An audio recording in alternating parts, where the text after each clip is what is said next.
Gisaway ni Governor Gwen Garcia ang paghulagway sa Sugbo nga area of concern sa COVID-19. Taliwasan ang kanakang kaso sa COVID-19. May padayag-usab siya sa pagsupak sa lockdown o paghigpit sa quarantine protocols. Adunay live report si Nico Serino. Nico?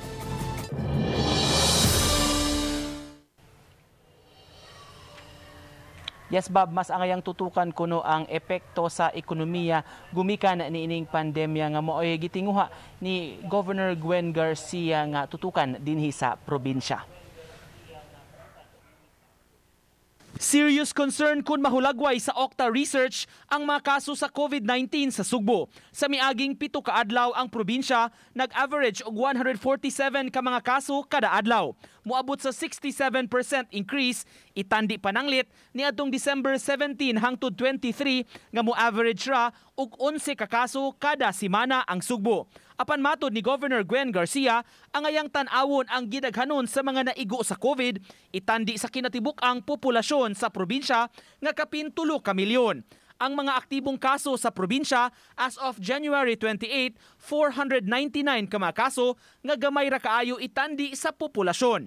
Look at other cities that have more than 499 active cases and yet their populations is not even 1/3 of the province of Cebu. Kana mo yung tanawon para makaingon siya cause of concern. Kay kami diri Cebu, wa may ma-concern.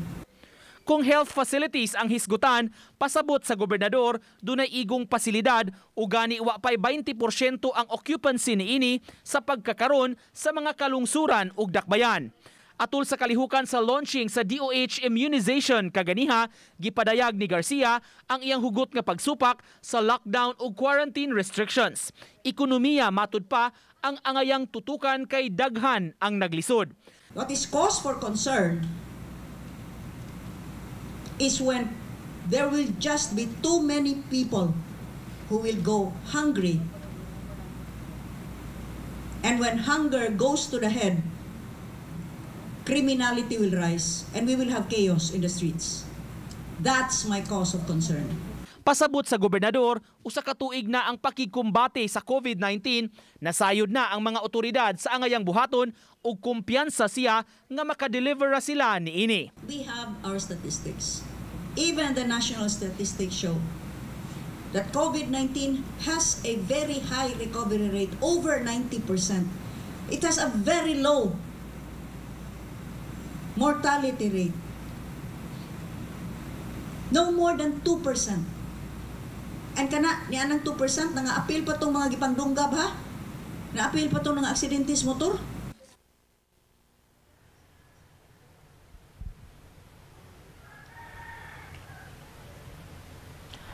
Gipasabot hinuon sa Gobernador Bob nga importante gyud gihapon pagtuman sa tanan nga mga basic health protocols sama ning pagsulob sa face mask ug shield ug social distancing. Ang ilang pahimangno sa mga Sugboanon nga pabilin nga palig-unon ang ilang immune system batok niining mga sakit-sakit. Bob, daghang salamat Nico Serino sa imong live report.